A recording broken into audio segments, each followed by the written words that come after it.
So, there you are, playing War and Order and minding your own business. Maybe you're checking out some of the local wildlife, like this little guy. Hey there, little turtle buddy. When suddenly, your screen begins to flash red. You're under attack. What do? Well, the first thing you need to do is stop panicking. Just take a deep breath and relax. This is a war game, and you're likely to face this situation a lot as you play. But the sooner you learn to remain calm and clear-headed, the sooner you can start successfully defending against these attacks. Luckily, War and Order's combat mechanic favors the defender, which means that if you stay calm and you know what you're doing, you can successfully defend against opponents that are much stronger than you. There are several different techniques that you can use to achieve this, so if you're all nice and relaxed now, let's ditch these flowers and move on. First things first, you can always just shield. This is a surefire way for you to stay safe. Any incoming enemy attacks are just going to bounce right off you. But the one problem here is that shields, or the gems required to buy them, are not always easy to come by in this game. So even if this is your preferred method, it's worth watching the rest of this video to learn how to defend yourself when shielding isn't an option. Now, as I mentioned earlier, this game favors the defender. So before we dive into how to defend yourself when shielding isn't an option, let's take a look at exactly how and why that defense system works. When a player attacks another player, it results in casualties for both the attacker and the defender. For the attacker, a portion of these casualties will result in wounded soldiers, while the rest will just die. This ratio of wounded to dead relies on a number of factors, which I won't cover in this video. But for the defender, they have a 100% wounded conversion rate, which means none of their troops will automatically die. Now, I say automatically because there is still a chance that you may end up with dead troops. This will happen if the number of your casualties exceeds your hospital limit. Basically, if your wounded troops can't all fit into your hospital, then the ones left outside will die alone in the streets, and no one wants that. So, the first thing to a successful defense is to make sure your hospital capacity is as high as you can possibly get it, as well as always being aware of what that capacity is. You can view your current capacity by clicking on the Details button on your hospital and checking out the max wounded stat. The next thing we want to look at is reinforcing. When you're getting hit by a C-20 and you're just a C-16, you won't stand a chance of successfully defending yourself alone. This is where your fellow Alliance members come in. They can send troops to your castle to join the fight and help give you that winning edge. The survival of an alliance really does depend on all of its members being ready and willing to help defend the others. However, many of them may see that big bad castle and think that sending reinforcements will just result in a bunch of dead troops on their part. This absolutely does not have to be the case. Just like when you're defending your own castle, another player's reinforcements won't die unless their casualties exceed their hospital capacity. So all you have to do is send fewer troops than what your hospital cap is, and none of them will die. As you can see here, my cap is around 56,000. That means that if I send 56,000 or fewer troops to defend a fellow player, they'll end up wounded in the hospital, not dead. I help keep an alliance member safe and don't suffer any real losses for myself. Now, reinforcements only work if they get to the defending castle on time, so there's a chance you may need to speed up your march to make it. You can see how long it will take for the enemy to arrive in the Alliance battle screen. You can also see how long it'll take your army to arrive in that same screen. If it looks like they'll get there first, then get ready to hit that speed up button. But not just yet. See, if you speed up your march right away, it may cause them to do the same to beat you to it.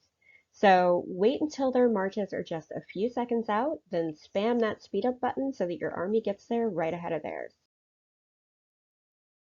Reinforcements will also rely on the player who is being reinforced. Each player can only accept a certain number of troops to help defend their castle, which is going to be determined by the level of their embassy. You can see your current reinforcement cap by clicking the Details button on the embassy and looking at the Ally Defense max stat.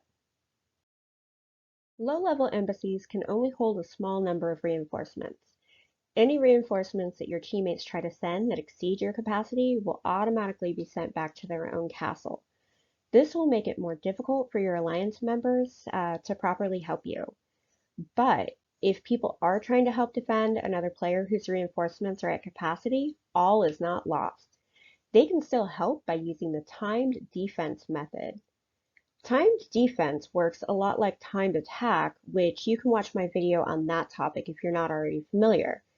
In a timed defense, you're going to time your march to reach your ally's castle within 5 seconds after the attacking party getting there. This way, your march will join the battle to help defend. You want to make sure it doesn't get there before the attackers do, otherwise your army will just turn around and start marching home. You can see the attacker's march time in the Alliance battle screen, then click on the person's castle that's going to be attacked, click the defend option, then check your own march time. Don't send your march just yet. Wait until your march time is within 5 seconds after the attacker's march time, then go ahead and launch. But what do you do when there's no one online to reinforce you? Well, sadly, you may just lose that battle, depending on how tough your opponent is. But there are still things you can do to minimize your losses in the situation. First, let's go back to that hospital capacity thing. Now, let's say you have a hospital capacity of 50,000, but you have 100,000 troops. If you leave all of your troops in your castle and all of them are defeated in the battle, then 50,000 are going to go into your hospital and the other 50,000, they're going to die. And the thing is, your lowest tier troops will fill up the hospital first, which means your higher tier troops are the ones that are going to be dying. That's a costly battle. What you'll want to do in this situation is to send those extra 50,000 troops outside of your castle. You can either send them to reinforce another alliance member, or you can send them to the alliance fort. The alliance fort can't be attacked, so any troops that you send there are guaranteed to stay safe. But no matter where you send them, you just want to make sure that the number of troops left in your castle is below your hospital capacity. Of course, if you lose on defense, this means that your opponent can plunder resources from your castle. They only get resources if you lose, so of course your priority is always to try to win. But that isn't always possible.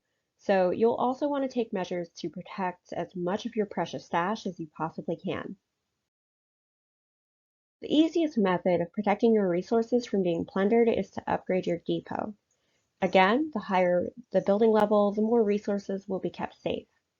As you can see, I also have various technologies and equipable items that give me boosts to my resource protection. Find every way you can to get those numbers up. But no matter how high you get that protection up, you can still stand to lose a fair amount of resources if you currently have a lot in your active inventory. So your next goal is going to be to try to keep that inventory low. Try to use it up as much as you can as you play, and try to avoid adding to it if you don't have to. There are certain things like harvesting from your resource buildings and gathering from resource tiles that are going to add to your active inventory, and this can't be avoided. But there are plenty of other activities that instead give you resource crates. These end up in your pack, and they are absolutely amazing simply for the fact that they can't be plundered from you. As long as they're in your pack, they're safe. The second you use them and add them to your active inventory, then they can be stolen. So keep these in your pack until you actually need to use them. Not only will they be kept safe that way, but keeping your active inventory low also makes you less of an appealing target. Most players are going to scout an enemy before attacking to make sure it's worth the potential loss of troops. So if they don't have much to gain from you, then they probably won't attack. Now, there are several more advanced techniques when it comes to defense, but for today, we're just covering the basics. You have to learn how to walk before you can run, right? So the next time you see that flashing red screen, just remember, shield if you can. This is the easiest way to stave off an attack. If you can't shield, then ask for reinforcements. Likewise, if you see a fellow Alliance member getting attacked, send reinforcements too. If you can't get reinforcements, then send out any troops that will exceed your hospital capacity, but also get that hospital capacity as high as you can. And last, keep your inventory low to minimize resource loss and make yourself a less appetizing target.